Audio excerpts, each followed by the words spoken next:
बढ़ेंगे। हमारे साथ खास मेहमान जुड़ गई हैं स्वाति मालीवाल, अध्यक्ष दिल्ली महिला आयोग। आपका स्वागत है स्वाति जी इंडिया टीवी पर।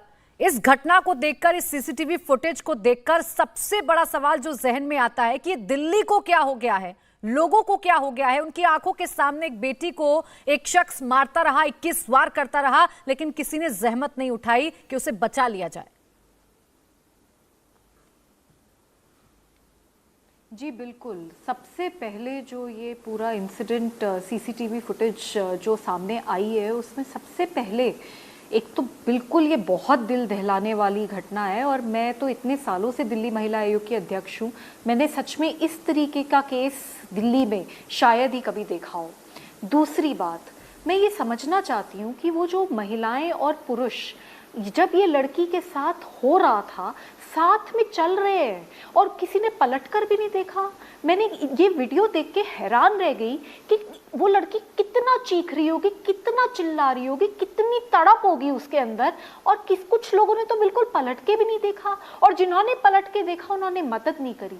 तो दिल्ली बहुत असुरक्षित है, इसमें तो खैर कोई शक नहीं है, क्योंकि हर दिन दिल्ली महिला आयोग को 2000 से ज्यादा कॉल्स आती हैं कंप्लेंट्स की।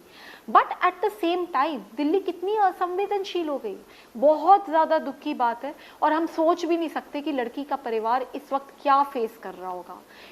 40 बार उस लड़की को चाकू से रौंदा गया, 16 साल की बच्ची है, ईंटों से उसको मारा गया। जब तक वो मरी नहीं तब तक वो आदमी मारता रहा। इनफैक्ट जब वो मर गई उसके बाद भी वो उसको मार रहा था। बिल्कुल, देखिए, और इसके बाद सवाल यही है कि आखिर ये हत्या हुई क्यों, इसके पीछे की वजह क्या है। स्वाति जी, जिस तरीके का माहौल है या जिस तरीके से साहिल ने ये हत्या की है, आप किसको जिम्मेदार मानती हैं? क्या वजह मानती हैं? किस तरीके के अपराध भी हो रहे हैं और ऐसे दरिंदे हैवान खुले में घूम भी रहे हैं?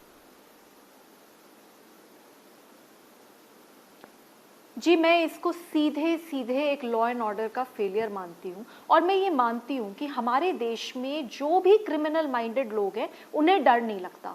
उन्हें लगता है कि वो किसी भी महिला के खिलाफ, बच्ची के खिलाफ कुछ भी कर देंगे और ये सिस्टम उनका कुछ बिगाड़ नहीं पाएगा। और अगर आप देखें तो अभी जितने भी इंसिडेंट्स होते हैं उस वक्त दिल्ली पुलिस के ऊपर प्रेशर होता है, वो अरेस्ट कर लेते हैं। या देश भर की बाकी पुलिस के बारे में भी बात करें तो यही होता है, ठीक है प्रेशर हुआ, अरेस्ट कर लिया, पर उसके बाद क्या, कितने लोगों को सजा मिलती है। अभी कुछ दिन पहले तो वो जो छावला का रेप केस था 2012 में, 19 साल की लड़की को गैंग रेप करा गया, मर्डर करा गया, आंखों में एसिड डाल दिया गया, प्राइवेट पार्ट्स के अंदर अल्कोहल की बोतल घुसा दी गई, तड़पा तड़पा के मारा। पर 10 साल के बाद वो अपराधी छूट गए, क्योंकि कोर्ट ने कहा कि दिल्ली पुलिस ने ठीक से जांच नहीं करी।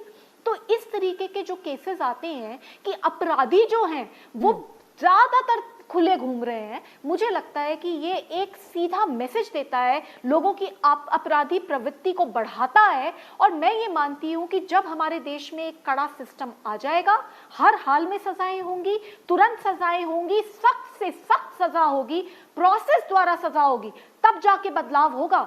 जब तक लोगों को डर ही नहीं लगता, किसी सिस्टम का डर नहीं लगता, थोड़ा भी किसी बात पे गुस्सा आता है चाकू लेकर निकल जाते हैं, हर तरीके का क्राइम कर रहे हैं, तब तक मुझे बताइए कैसे बदलाव होगा। स्वाति जी, इस अपराध को क्या सिर्फ अपराध के तौर पर, एक जघन्य अपराध के तौर पर देखना चाहिए, या इसके पीछे जो साजिश की बात कही जा रही है, एक नए एंगल की बात कही जा रही है? साहिल का फोटो सामने आने के बाद, उसके हाथ पर बंधे कलावे के बाद सवाल पूछे जा रहे हैं कि ऐसा तो नहीं कि कोई नेक्सस है, लव जिहाद का मामला है? इस एंगल से भी इस मामले की क्या जांच होनी चाहिए?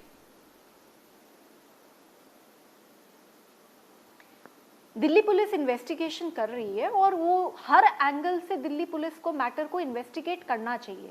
पर मैं ये बार बार बोलना चाहती हूँ, देखिए, चाहे वो आफताब का मामला हो, चाहे वो अंजलि का मामला हो, चाहे वो अभी इस लड़की का मामला हो, जब मीडिया सवाल उठाती है तो वो कुछ केसेस में ही सवाल उठा पाती है। पर दिल्ली महिला आयोग में हर दिन 2000 से ज्यादा कॉल्स आ रही हैं लड़कियों की। ये सारे रिलीजन से बिलोंग करती हैं, ये सारी कास्ट से बिलोंग करती हैं, ये सब जगह से हैं ये लड़कियां।